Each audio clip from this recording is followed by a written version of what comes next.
And so it continues. And by it, I pretty much am talking about some of the frustrations I've had with my recovery. I've mentioned it before in some of the videos that I've been having extremely solid progress for the last 6 or 7 weeks. Basically, after my last meet, I just kicked it into high gear and saw how much I could push it, and my body's just having a hard time keeping up with that. I've talked to a few friends. I messaged my buddy Izzy over at Powerlifting to Win and asked for his opinion, and he basically, in not so many words, told me that he agreed with my analysis and thought that the plan that I had would not be a horrible one. Basically, what's been happening is I've been so aggressive with my squat and my deadlift progressions that I haven't been able to really get much work in. I've been constantly just having to survive and do testing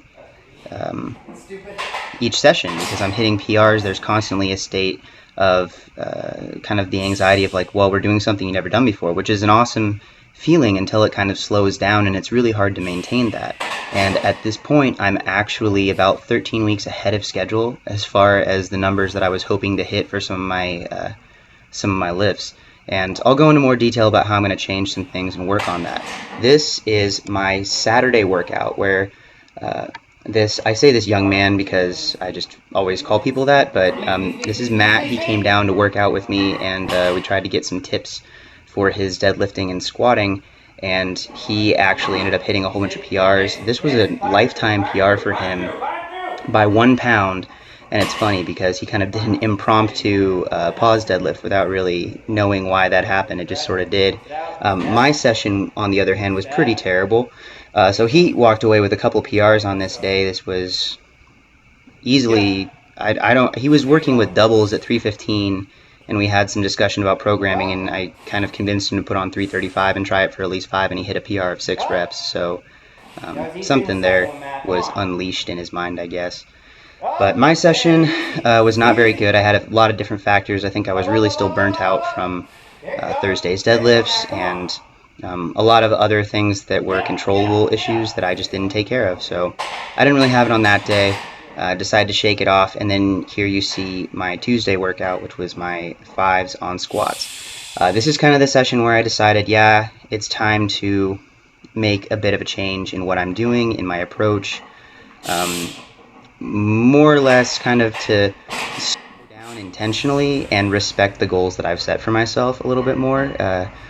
Basically what I kind of have come to the conclusion of, I'm going to go back about 6 weeks to that plan and sort of start over, but instead of with the same kind of expectation on the progression, but a little bit more realistic, because it's not going to be as aggressive, seeing as how I've already hit all these numbers now, and just add in volume and bring up my work capacity so that I don't feel like I'm just trying to survive every session, walk away with a PR, and have nothing left to give on any back offsets or any extra volume. Because while, like right here, this top set, 570 for 5 is a rep PR for me, and it was, it's a big deal, it's a scary weight, and it's within 5 pounds of where I feel like I need to be to make my goals in July.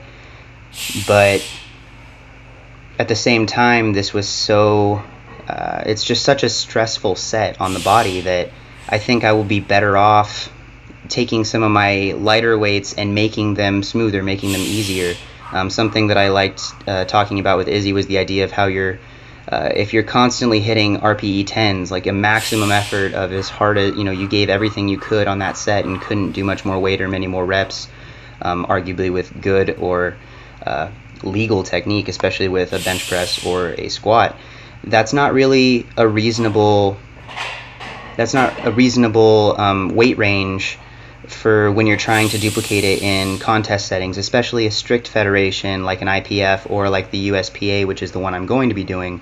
You can't have junk reps. The referees are much stricter than that, and they expect a high quality and performance of the lifts. And so I can't just hit PRs and have them be okay looking. They've got to be solid, they've got to be confident, they've got to be really well controlled. And so I'm going to go back, start kind of this little training block, not really start it over because I'm not doing it exactly the same, but kind of start the loading over and say, all right, now instead of everything being a PR, I'm going to try to make every time I hit these weights, I'm going to try to make them look better than I ever have. I'm going to try to make the reps more legitimate. I'm going to try to make it so that the RPE that I'm hitting them at is more reasonable, more repeatable, more approachable, and kind of bring up my work capacity and my quality of reps. I'm not saying that these are bad. I'm not saying that I'm in a place that I'm unhappy with right now. I'm just saying, honestly, that I'm very happy with where I'm at, and I don't mind waiting a little bit longer to be here and have it be a more sustainable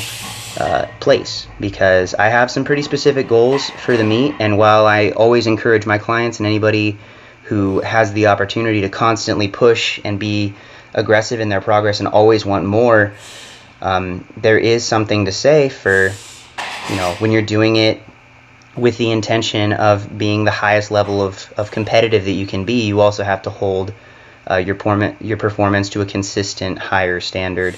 And I want to make sure that I'm doing that, because I feel like I'm just on the verge of starting to really cut out some of my performance standards to be able to continue to make progress. And that's always somewhere that I want to avoid. I don't ever want to have myself drifting back towards poor technique for the sake of moving it in a training environment where I get to control all these factors, because once I get to a meet and it really matters, I'm not going to be able to cheat the rep a little bit just to get it done. So I think it's more important to put a little more time into those foundational things and build my base more so that the peak can get higher.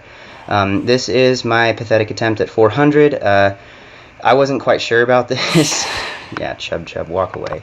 Matt really wanted me to take a shot at 400, and I will say that my bench, the aggressive progress has been really helpful. My bench is much better overall than it ever has been in my life. I'm consistently working with weights that I would never even touch, and I do actually want to go into detail now about that imbalance on the lockout. A lot of people say, do you plan to fix the shoulder imbalance? What's going on there?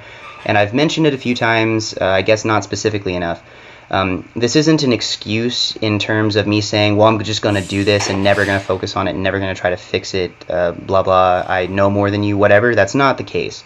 When I was in high school, my junior year in wrestling, I ripped some stuff up in my shoulder. I saw a physical therapist for some time and have come back from a lot of damage in that. My senior year of high school, during football, pretty much every single game that I played, I would dislocate that right shoulder. And so it just has a history of getting dinged up. And my real response is, anytime you see the bar come up not crooked and not uneven, it is a conscious effort being made by me, and it just shows that I have pretty solid control of the weight. This kind of a thing right here, this is 340 for my back off work, 8 doubles with 30 to 60, I will be honest, a few of them got a little longer rest periods, so it's short, reduced rest periods. And this used to be a weight where every single time I would touch it, it would come up uneven.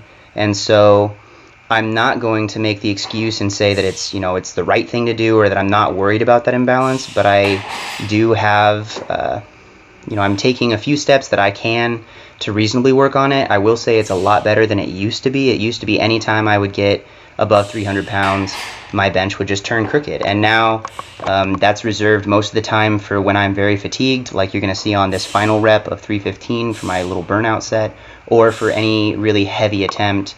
Honestly, I was really happy on this day with the 365 single that I did, because it's probably the cleanest and most even I've ever felt like I pressed that weight with the speed that I kept on it. See right there, what happens is my shoulder kind of gives and my elbow tucks in a little bit, and so I have to force my elbow out really hard to keep it from being really uneven. It's not like it's painful, it's not like my whole spine's twisting or anything, it just is a little bit slower, and I have a lot more thinking that has to be done with it.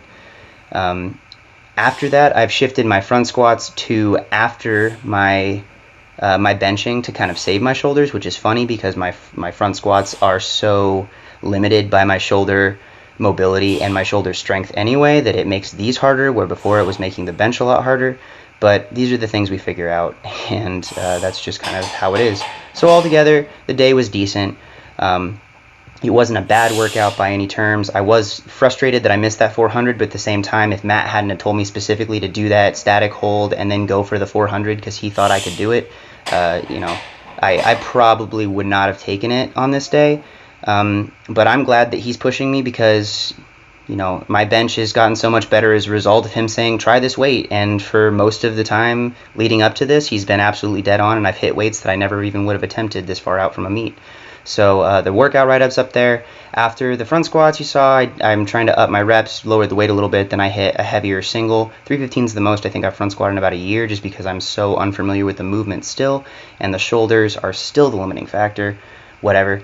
That's how it's going. A lot of changes coming up that are going to look similar, but there is thought going into this, and it just goes to show that no matter where you're at, you're not going to always be able to do the same thing to keep moving forward, and sometimes you have to readjust, reassess some things, and make the smart decisions. So I will have Matt's Instagram information down the description below. I will do my little shout out to Izzy for being an awesome friend and talking through some of those ideas with me. He's at Powerlifting to Win. Again, if you haven't checked out his channel, you really should.